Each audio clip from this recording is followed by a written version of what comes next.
अपने हाथों को उठाओ। Thank you Jesus. खुदावंद से बात करो प्रभु। आज का वचन मुझसे बात करे, मुझे छुड़ाए, मेरा हल करे और मैं तुझ में आगे बढ़ूं। प्रस्तश के फूलों की माला लाते हैं हम, लाते हैं हम। शुक्र गुजारी के नगमे सुनाते हैं हम, गाते हैं हम। प्रस्तेश के फूलों की माला लाते हैं हम, लाते हैं हम। पिता आपके वचन में लिखा, तूने मुझे नहीं चुना, मैंने तुझे चुना और ठहराया कि तू बहुत सा फल लाए और तेरा फल बना रहे। बोले पिता, आज जो कुछ मैं सुनूं 100 गुना फलों को लेके आऊं, प्रभु यीशु मसीह के नाम में, आमीन, आमीन, हालेलुया। अपनी सीट्स पर बैठ जाएं, अपनी बाइबल को उठाएं, खुदावंद की आत्मा से बात करें। प्रभु, जो कुछ आज मैं सुनूं मेरे जीवन में फल आए और वो फल बना रहे, प्रभु यीशु के नाम में, आमीन, आमीन। स्वागत है खुदावंद की प्रेजेंस में। इवनिंग मीटिंग एक खास ग्रेस को मैं देखता हूं इस वचन के ऊपर, और जो ब्रांचेस में हैं लोग, ये स्पेशल मैसेज मैंने हमेशा नोटिस किया है कि पवित्र आत्मा आपके लिए ज़रूर देता है, क्योंकि वर्ड के द्वारा ही वो आपसे बात करता और छुड़ाता और हील भी आपको वचन के द्वारा ही करता है। आज हम पढ़ेंगे मरकुस उसकी 20 आयत को। भोर को जब वो उधर से जाते थे तो उन्होंने उस अंजीर के पेड़ को जड़ तक सूखा हुआ देखा। इससे पहले जब हम 12 आयत को पढ़ते हैं, जब वो बैतनिया से निकले तो लिखा, प्रभु यीशु मसीह को भूख लगी और दूर अंजीर का हरा पेड़ देखकर निकट आया कि उसमें कुछ पाए, पर पत्तों को छोड़कर उसमें कुछ न पाया, क्योंकि फल का समय ना था। और यीशु ने उससे कहा, आपसे तेरा फल कभी ना खाए। और जब वो अगले दिन उन्होंने देखा तो वो पेड़ सूख चुका था। जीसस क्राइस्ट ने बाइबल में बहुत बार फलों का जिक्र किया है, चाहे वो दृष्टांत हो कि परमेश्वर दे रहा है कि एक किसान दाख की बारी को लगाकर चला जाता है और उसका ठेका दे देता है, और जब फल का समय आता है और वो अपने दासों को भेजता है तो जो लोगों ने ठेका लिया वो लालची हो जाते हैं और किसी दास को पीटते हैं, मारते हैं और भगाते हैं। वो और दासों को भेजता है, फिर उसके बाद अपने पुत्र को भेजता है ये समझ के कि वो पुत्र का आदर करेंगे, पर वो उसके पुत्र को मार देते हैं कि मिरास हमारी हो जाए, प्रॉपर्टी हमारी हो जाए। एक जगह बाइबल में लिखा, प्रभु यीशु मसीह ने कहा कि एक व्यक्ति जब अपने पेड़ों से फल ढूंढने के लिए आता है और नहीं पाता तो माली को बोलता है कि इसको काट दे, क्योंकि मैं इस 3 वर्ष से फल ढूंढ रहा हूँ। तो माली कहता है 1 साल और दे दे, अगर फला तो फला, अगर मैं इसमें गोडी करूँगा, खाद डालूंगा, नहीं फला तो इसे काट देंगे। जीसस ने एक जगह लिखा है कि मैंने तुम्हें चुना है, तुमने मुझे नहीं चुना, मैंने चुना और ठहराया कि तू फल लाए और तेरा फल बना रहे। आप देखेंगे बाइबल में यीशु मसीह ने बार बार फलों का जिक्र किया है। वो क्या है? एक व्यक्ति, कई बार जब आप वचन के जानकार नहीं होते तो बहुत से मिस्टेक्स लोग अपनी लाइफ में करते हैं। बहुत से क्रिश्चियन सोचते हैं, ओ ये भी तो वही काम कर रहा है, इसको तो कुछ नहीं हुआ। ये भी तो वैसे ही शराब पीता है, नाचता है शादियों में, इसको तो कुछ नहीं हुआ। हो सकता है कि वो अभी 1 साल हुआ हो उस पेड़ को लगे और तुम्हें 4 साल हो चुके हैं। इसलिए कभी भी इसलिए कहा जाता है कि अपनी लाइफ को किसी के साथ भी कंपेयर ना करें।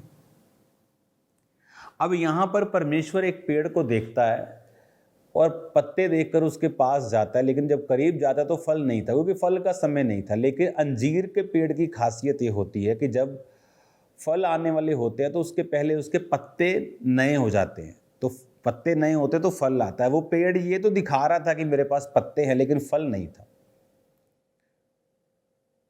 आप 6 महीने के क्रिश्चियन हैं, प्रभु आपको और तरीके से लेता है, आपकी उन गलतियों को भी माफ़ कर देता है, इग्नोर करता है गलतियों को। लेकिन जब आप बड़े हो जाते हैं, आपको 3 साल हो गए, 4 साल हो गए, 5 साल हो गए, अब परमेश्वर चाहता है कि आप फल लाएं। और जब आप फल नहीं लाते और पत्ते ही शो करते रहते हैं, तो परमेश्वर एक समय तक धीरज रखता है, लेकिन उसके बाद वो एक्शन लेता है। हालेलुया। कई बार परमेश्वर आपको मौका देता है कि आप उसकी सेवकाई को करें, आप उसके कामों को करें, लेकिन आप उस चीज़ को एक नॉर्मल चीज़ समझ के आप उसको टालते रहते हैं, और फिर आता है मुसीबत का दिन, जब परमेश्वर कहता है कि इसने वो फल नहीं दिया जो इसको देना चाहिए था। ये इस पोजीशन पे है, मैं इससे ऐसा फल चाहता हूं। अब अगर एक गरीब 10,000 बोता है तो उसके लिए बहुत बड़ी अमाउंट है, लेकिन जब एक अमीर 10,000 बोता है तो परमेश्वर उससे नाराज होता है। कहने का मतलब यह है कि अगर एक काम करने की कैपेसिटी आप में है और आप उस काम को नहीं करते हैं, और आपको पता है कि जीसस के किंगडम को मेरे इस काम की ज़रूरत है, तो उसका मतलब है आप फल नहीं लाए, जो फल परमेश्वर ढूंढ रहा था। क्योंकि परमेश्वर 1 साल के बूटे से बड़े बड़े फलों को एक्सपेक्ट नहीं करता। वो समझदार है, उसने आपकी बुद्धि को बनाया है, तो उसमें कितनी बुद्धि होगी। लेकिन एक 4 साल के पेड़ से आप एक्सपेक्ट करते हैं कि इसके फल आए। एक 1.5 साल के बच्चे से आप एक्सपेक्ट नहीं करते कि वो फ्लुएंटली आपसे बात करे, लेकिन एक 18 साल के, 4 साल के, 5 साल या 10 साल के बच्चे से आप ये एक्सपेक्ट करते हैं कि वो क्लियरली बात करे। तो इसमें कहने का मतलब है कि क्या आप अपनी आत्मिक पोजीशन को समझते हैं कि आप किस जगह पर हैं। आपको 2 साल 3 साल वचन सुनते हो गए और आप बपतिस्मा नहीं ले पा रहे हैं। परमेश्वर अब फल ढूंढ रहा है, उसे रिजल्ट चाहिए। जो आपकी लाइफ में बोया गया उसे रिजल्ट चाहिए, उसे दिखना चाहिए आपके विश्वास के कदमों से कि आप उसके वचनों का आदर कर रहे हैं, और जो आप कह रहे हैं, जो आप परमेश्वर से सुन रहे हैं, जो खुदावन आप मुझे कह रहे हैं, मैं उसे फॉलो कर रहा हूँ। नहीं कर रहा हूँ तो इसका मतलब आप फल नहीं ला रहे हैं। और जब एक पेड़ फल नहीं लाता तो वचन कहता है कि वो नाश कर दिया जाता है, काट दिया जाता है, ताकि उसकी जगह दूसरा पेड़ लगाया जा सके। लेकिन माली कहता है कि रुक जा 1 साल और। परमेश्वर कई बार ग्रेस से, बच्चे कई नालायक होते हैं तो ग्रेस से पास हो जाते हैं, तो आपको वो ग्रेस देता है कुछ देर और की। लेकिन जब फिर भी हमारी लाइफ में वो वैसा रिजल्ट नहीं देखता, तो फिर एंट्री होती है कर्सिस की, जो परमेश्वर नहीं चाहता हमारी लाइफ में हो। आप जब किसी बिजनेस को करते हैं और वो बिजनेस जब फल नहीं देता तो लोग कितने निराश होते हैं। मैंने मेहनत की, मैंने पैसा लगाया, मैंने एफर्ट किया, मैंने घर छोड़ा, लेकिन बिजनेस फलवंत, कितना निराश होते लोग। तो परमेश्वर भी निराश होता है जब वो एक व्यक्ति को बचाता है, उसकी लाइफ में काम करता है, अपनी सच्चाई जाहिर करता है, उस पर मेहनत लगती है, और फिर वो फल नहीं देता। तो इसलिए परमेश्वर ने कहा, तुमने नहीं मैंने चुना है तुमको, ताकि तुम फल लाओ और तुम्हारा फल बना रहे। इसीलिए परमेश्वर ने इस अंजीर के पेड़ को श्रापित कर दिया, क्योंकि वो पत्ते तो थे, वो हालेलुया के नारे तो थे, वो आमीन आमीन बोलना तो था, वो चर्च अटेंडेंस तो थी, लेकिन क्या वो फल था, वो पवित्रताई का, वो सेवा के लिए खड़े होने का, प्रभु के लिए काम करने का। हालेलुया। जब परमेश्वर देखता है कि आपको ग्रेस दी गई, आपको एक समा दिया गया जहां आप ब्लेस हुए, उसके बाद परमेश्वर चाहता है कि अब मुझे उसका फल चाहिए। हालेलुया। लेकिन तब हम बोलते हैं कि प्रभु हम उसी काम में बिजी हैं जो तूने मुझे दिया था, इसलिए मैं तेरा वो काम नहीं कर सकता। तो परमेश्वर उसको श्रापित करता है, फिर लोगों को वो कम करता है, उनको डिक्रीज करता है, क्योंकि आप एक समय तक अनजान रहेंगे तो प्रभु आपको माफ़ करेगा। लेकिन अगर आप वो समय लंबा करते जाएंगे तो परमेश्वर की वो टॉलरेंस जो है फिर वो धीरे धीरे एंड तक आती जाती है, और अब परमेश्वर कहता है बस अब नहीं। इसीलिए कहता हूं कि कोई क्या करता है आपको नहीं देखना, किसी की लाइफ में क्या करने से क्या हो रहा है आपको नहीं देखना, क्योंकि हो सकता है वो पेड़ 1 साल पहले का हो और आपको 5 साल हो गए हैं। वो गुनाह जो उसके माफ हो जाएंगे बड़े पेड़ के नहीं होंगे। इसलिए हमें ये देखना है कि परमेश्वर कि जो तूने कहा है मैं उसे मानूंगा और मैं समय समय पर फल लाऊंगा। आप जो चीज़ 1 साल के बच्चे से एक्सपेक्ट करते हैं, क्या अब ये थोड़ा थोड़ा उठे, थोड़ा थोड़ा चले, लेकिन 5 साल से बच्चे से आप ये एक्सपेक्ट नहीं करते वो थोड़ा थोड़ा चले। 18 साल के बच्चे से फिर आप ये एक्सपेक्ट नहीं करते कि ये सिर्फ चले। उसी तरह से परमेश्वर भी आपके जो स्पिरिचुअल उम्र है, आपके ऊपर की गई इन्वेस्टमेंट है, उसके हिसाब से आपको डील करता है। फलों को लेके आए, गॉड को बताएं कि आप एक अच्छी इन्वेस्टमेंट हैं उसके राज्य में। अगर उसने आपके ऊपर काम किया है तो उसको नुकसान नहीं होगा, घाटा नहीं होगा, और इस तरह से आप ब्लेस्ड होंगे। फिर जो आप फल लाएंगे, फिर कहता मैं तुझे छांटूंगा ताकि तू और सुंदर हो और फल लाए। जो फल नहीं लाएगा मैं उसे काटूंगा ताकि वो सड़ जाए, सूख जाए और आग में जला दी जाए। अपने जीवन को जांचें। अगर प्रभु ने आपको फाइनेंशियली ब्लेस किया है तो क्या आपने उस फाइनेंस से प्रभु के सुसमाचार का काम किया है? हालेलुया। वो एक किसी बंदी की हेल्प कर दी, अपना स्टैंडर्ड देखें, अपने लेवल को देखें, क्या उस लेवल के हिसाब से आपने मोड़ा है, आपने वापस किया है? आपके पास 1 एकड़ है, आपके पास 22 बोरी गेहूं निकल आए, आप थैंकफुल हैं। आपके पास 10 एकड़ हैं और आप वो सिर्फ 50 बोरी निकाले, है तो 22 कम और 50 ज़्यादा, पर निकली 10 एकड़ से, इसलिए मालिक कभी खुश नहीं। जितना सौंपा जाएगा उतने का हिसाब मांगा जाएगा। 5 तोड़े से 5 कमाए, 2 वाले ने 2 कमाए, एक ने कहा रख दो। परमेश्वर ने कहा नहीं, जिसको जितना दिया जाएगा उसके हिसाब से उससे मांगा भी जाएगा हिसाब। परमेश्वर की इन्वेस्टमेंट को व्यर्थ ना जाने दें। श्रापों को अपनी ज़िंदगी में आने की अनुमति ना दें। परमेश्वर के साथ जुड़े रहें। उसने आपको हील किया, आपने व्यभिचार में चले गए, आपने उसको अब्यूज़ कर दिया, उस ग्रेस को ख़त्म कर दिया, उसका फ़ायदा आपने गलत रीति के साथ उठाया। बाइबल कहती तुम स्वतंत्र हो, लेकिन अपनी स्वतंत्रता को बुराई करने के लिए आड़ ना बनाओ। सोचें, ध्यान लगाएं और समझें कि क्या आप फल दे रहे हैं कि नहीं, क्योंकि वो बदला नहीं है। आज भी वो फल देखता है, आपकी ओर देखता है और अंदाज़ा लगाता है कि जो आप उसने इन्वेस्ट किया उस हिसाब से फल आया। थोड़ा फल आए तो वो पूरा खुश नहीं है, बिल्कुल नहीं आए तो कहता ढीठ मत बनो, नहीं तो हटा दिए जाओगे। अपने जीवन को परखें, क्योंकि आपसे बड़ा परखदार आपकी लाइफ के लिए दूसरा कोई नहीं हो सकता। आप ही अपने आप को सबसे अधिक जानते हैं। अपनी आंखों को बंद करें, अपने हाथों को हिलाएं। Thank you Jesus. पिता, इन सब बच्चों को सामर्थ्य दे, समझने की शक्ति दे, जो इस सेवकाई के अनुग्रह के साथ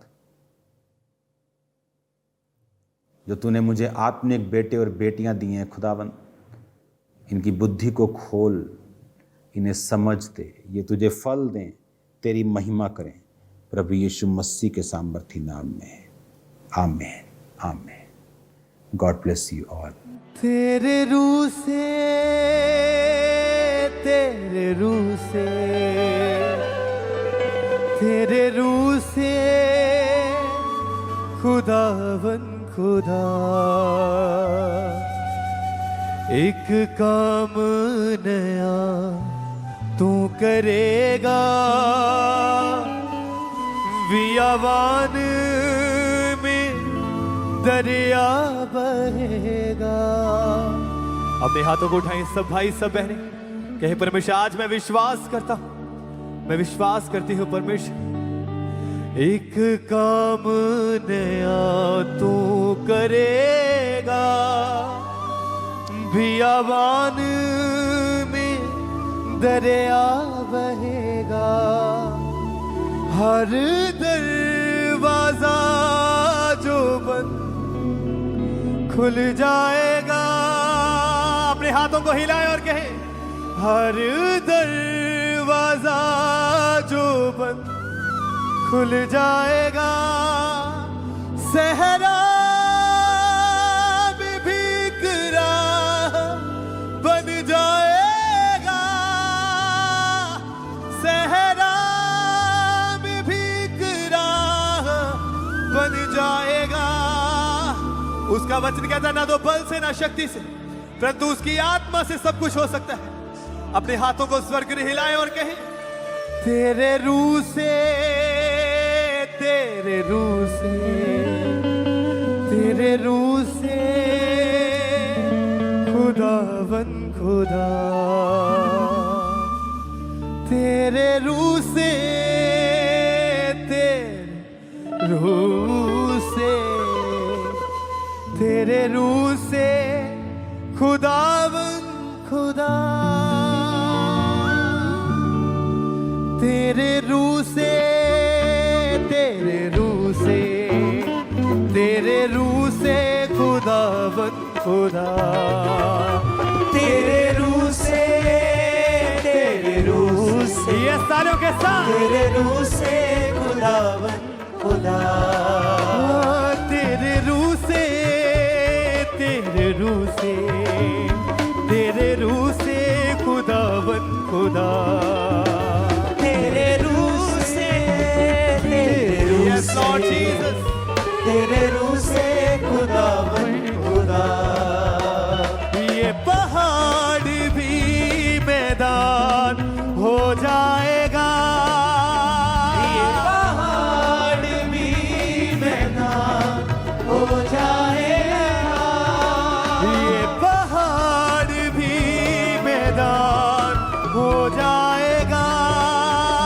ये पहाड़ भी मैदान हो जाएगा, सहरा में भीग राह बन जाएगा, सहरा में भी एक राह, यस एक बार फिर से जाएगा, तेरे रूह से, तेरे रूह से, तेरे रूह से, तेरे रूह से खुदावन खुदा, तेरे रूह से, तेरे रूह से, तेरे रूह से खुदावन खुदा, तेरे रूह से, तेरे रूह से, तेरे रूह से खुदावन खुदा, तेरे रूह से,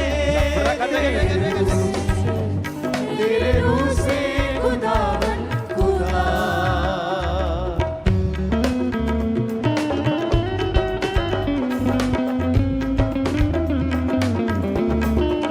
यस उसकी रूह के साथ सब कुछ हो सकता है। तालियों के साथ उसकी रूह में भरते हुए सब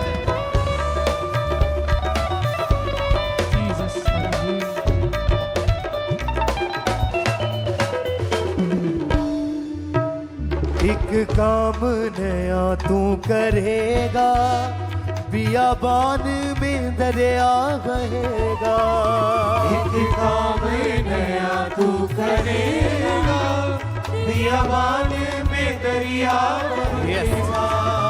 एक काम नया तू करेगा, बियाबान में दरिया बहेगा। एक काम नया तू करेगा, बियाबान में दरिया बहेगा।